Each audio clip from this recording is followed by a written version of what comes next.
Yes. The last time the Bears were the number 1 seed in the NFC, when the calendar shifted to December, you weren't even an employee at the station. Wow.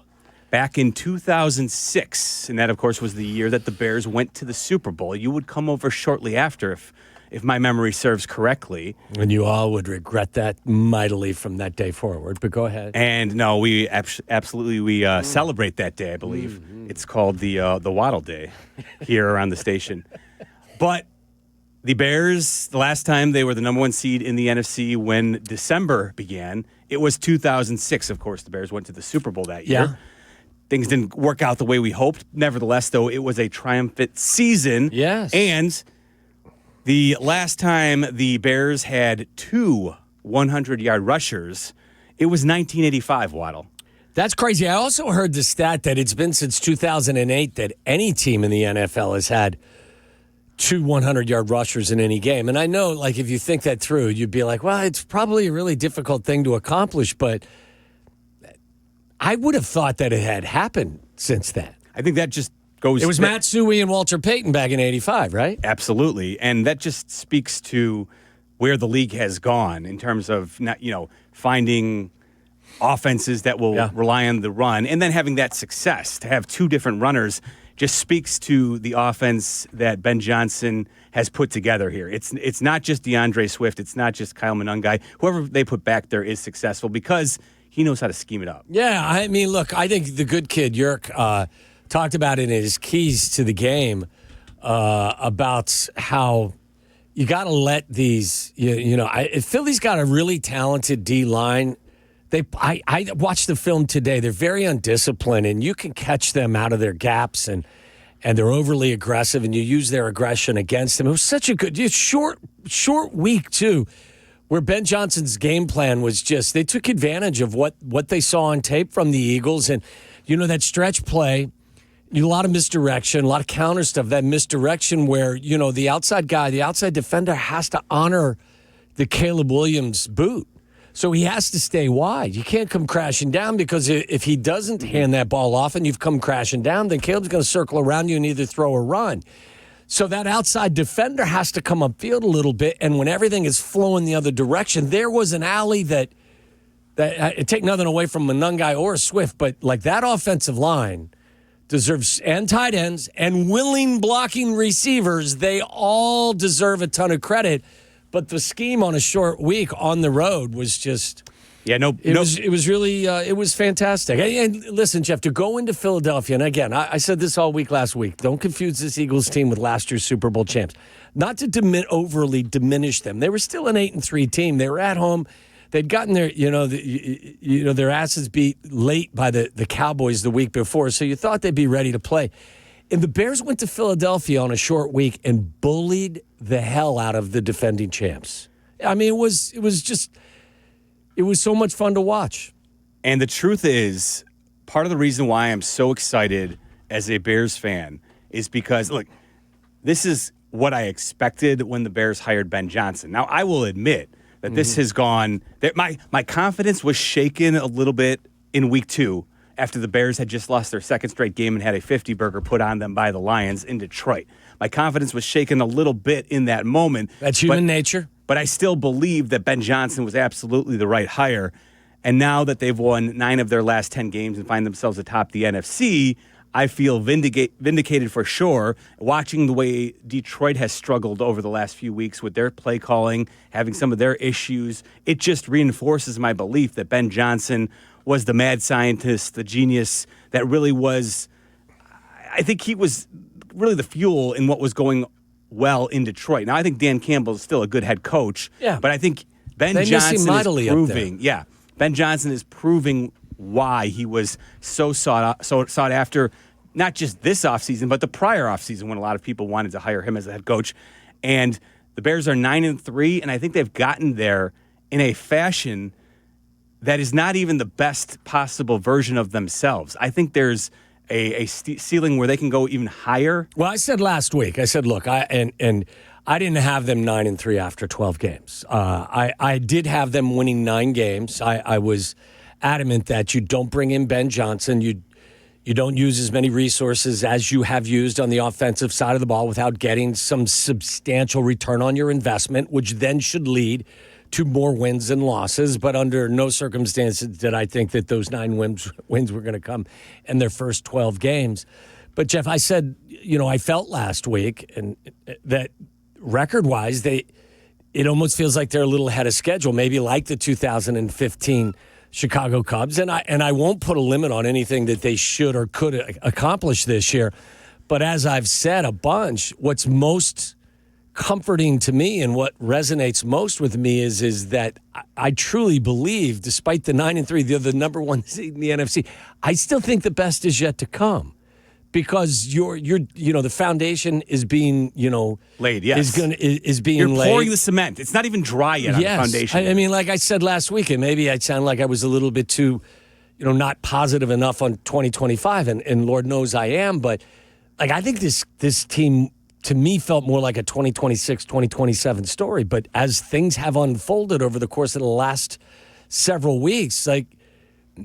I don't know if they're the 2015 Cubs or the 2016 Cubs, but they went to Philadelphia as a good national story, a good story. They come out of this win in Philly on Friday as the nation should consider them a good football team. Not just a good story, but a good football team. Like we've asked ourselves with Big Cat and others, over the course of the last several weeks, are they a good football team? We don't really know yet. Their record is really good, but they've got some warts, and look, you go to Philadelphia on a short week, you beat the defending champs, you get to 9-3, you're officially a good football team. Oh, there's no question about that. And the truth is that the light shines brighter right now. The spotlight has definitely come on the Bears because the Rams go to Carolina yesterday and they lose in Charlotte in, I think, also some surprising fashion. I think more surprising than the Bears beating the Eagles in Philly was the Panthers finding a way to come back and beat the Rams, who I think most people, at least as we entered this weekend, the talk around the league was that they were the best team in the NFL, not just the NFC, but I think most people had crowned them at this point the best team in the NFL. I thought they were the only team in the NFC that looked, quote unquote, unbeatable from our perspective. And when they go to Carolina, as you mentioned, they get beat by the Carolina Panthers. And Matthew Stafford had gone like a decade without throwing an interception, throws 2 of them, including a pick 6. Before that, he promptly set the record for throwing 28 touchdowns without throwing an interception. And then immediately went on to go throw 2 in the first quarter so that the Panthers were given life. And Ted McMillan's 43-yard touchdown to put the Panthers in front in the fourth quarter proves to be the game winner. And now the Bears find themselves as the number 1 seed and in a position where I know Ben Johnson won't do it, but if they can look ahead just a little bit, not that they will, but we will. If you look ahead, if the Bears take advantage of what's in front of them and they win out, they will, my friend, have a bye and be hosting. That's what being the number 1 seed. Did you say Bears win out? If the Bears win out. So that's 5 games. That would be 14-3? That would be 14-3. Do you believe in miracles? It starts at Lambeau on Sunday, which is a national listen, TV game. I said 325. That feels like Tom Brady's going to be in the house, right? It feels like Tom Brady's going to be in the house. He should be in Vegas trying to help. Nah, he's got bigger fish to fry. Pete Carroll trying to fix that team he's a part owner of. That's a lost cause, my friend. And that's why the Bears took care of them 25-24 earlier this season. I sent the fellas a text on. Was it maybe Friday afternoon or Saturday morning? It's like, Bears are 6.5-point underdogs. Get on it now because it's going to go down. And I don't know where it's at now, Charlie. Where is it at? You got the gambling fever. So where is that line at right now? I think it's around 6. Yeah. Still, yeah. Take the points. F around and find out. You know what I mean? Like in terms of doubting that at the very least that the team can cover a 6.5-point. Look, I have a ton of respect for the Packers. Their defense is dynamic. Losing Wyatt hurts them. Like they are one of the top 5 rushing defenses in the league. Not having him hurts them dramatically. They're good. They're really good defensively. They're kind of Jekyll and Hyde-ish on offense. Very much. And I don't look at this as a game where you're going to Green Bay to get your asses beat at all. I think you go up to Green Bay and this is more of a 3-point game to me than a 6.5-point game. If the Bears can continue to do what they've done all season, and that's create takeaways and limit their turnovers, they very much can go ahead and beat the Packers at Lambeau Field. Think about this, Jeff. Like they're good on third downs, right? They're number 6th in the league. They convert 44% of their third downs. It's an imperfect team, don't get me wrong. But they get the number 2 running game in the league. Just 2 yards per game behind Buffalo. It's nominal. But they get the number 2 rushing attack in the league right now. You're converting. And the one thing, to interrupt you, because the way the Bills get there versus the way the Bears get there is different because of Josh Allen's ability to just bowl people over. It's a little bit different. He's more part of their running game. You're right about that. But I feel like the way the Bears do it, it's a little bit more traditional. I agree. And we're moving people and creating space, and our backs aren't getting hit till they're 2 or 3 yards down the field. So you're the number 2 rushing attack, which travels, especially in these conditions. And I heard Carm say today it's supposed to be a high of 20 in Green Bay on Sunday, and that ain't going to be 20 when the ball's in the air at 3:30. Sure. Remember, it's not a noon game. No, that'll be frigid. They're the 6th best team in the league converting third downs. You've got a dynamic quarterback who's a playmaker and has that clutch gene. He's not a finished product yet, but he's shown you that you can win because of him.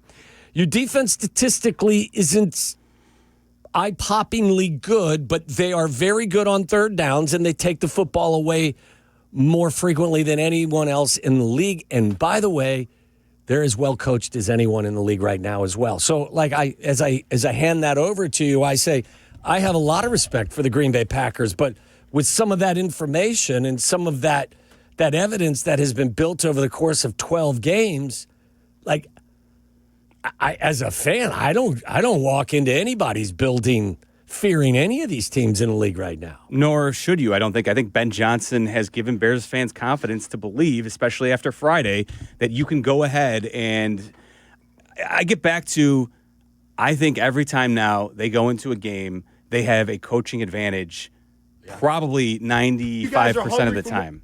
And Ben Johnson, Ben's talking. Listen, he's Chicago is hungry, and Ben Johnson made sure that he was going to do his best to make sure that they were not as hungry on Tuesday, and that, of course, was in the postgame when your Bears head coach, and I think this was a first. I gave you a couple of the last time the Bears were in this spot. Well, this was a first, right? When a Bears head coach took his shirt off. Did Dick ever take his shirt off in the locker room? I never saw a coach take his shirt off. I've never seen video. I've watched a lot of NFL films. Yeah, I never saw that. Never seen Coach Dick take off his shirt. I don't think the Wiener Circle ever offered free hot dogs if the coach took his shirt off. I have seen Coach Dick pantless doing a post-game interview with Johnny Morris. Yes. But never shirtless. And Ben Johnson, he definitely, I think, inspired the troops a little bit on Friday after their win in Philadelphia. You guys are hungry for more, right? Itching.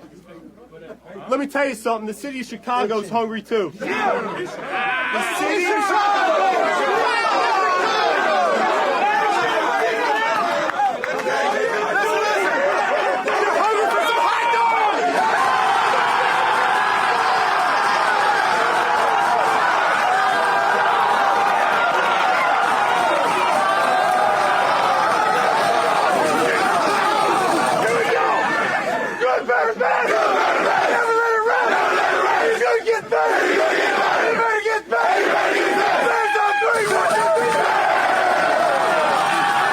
What a difference a year makes. You want to step in front of that truck? Go ahead. You know what I mean? Look, again, they're an imperfect product. They are fantastically coached in all aspects, offense, defense. I think that their special teams is hit and miss at times, but I know that across the board they're very well coached, and I know this as well. They'll play you on the face of the moon. They'll play you on a Tuesday. They'll play you late on a Saturday. You want to play on Sunday at 9 a.m. You want to play overseas. Wherever you want to play, this team is more than willing and able and excited about going and taking you on. And that's one of the joys of sports. When you hear the enthusiasm in there and you're like, man, I wish I would have felt something like that over the course of time. I don't think you can listen to that if you're a Bears fan and not get goosebumps to hear Ben Johnson. Well, the team totally believes in, that. every time they step on the field that they're going to win. And this is something we talk about all the time in sports is that, people like to talk about bad culture. Winning breeds good culture. Yes. And when you win on the field, everybody in the locker room starts to believe that much more. And it's very powerful.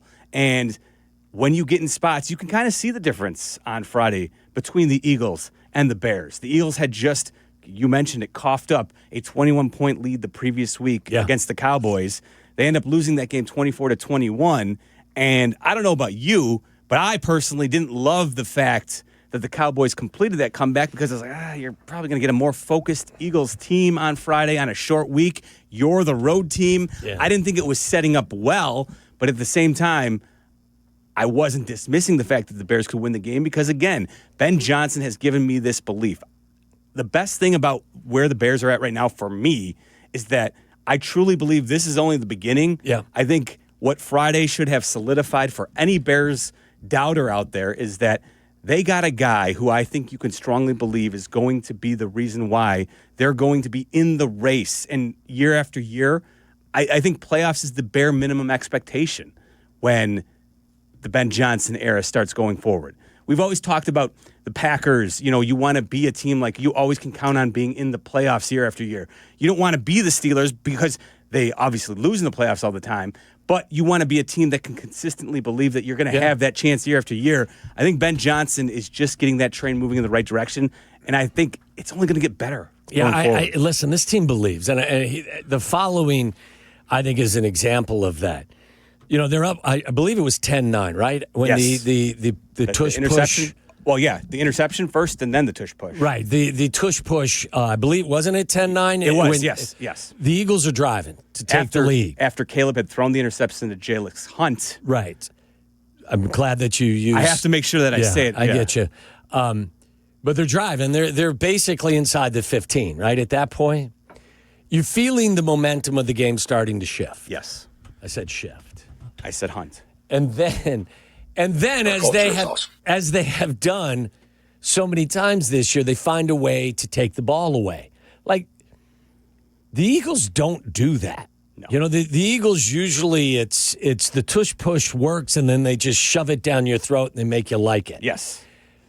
But Nashawn Wright, who has had a knack this year of being the right guy at the right time and making spectacular plays, reaches in and pulls that football away. Right was right. So you stop the game-changing drive from the Eagles, and then you turn around and take it 85 yards and shove it down their throats and steal their heart. Mm-hmm.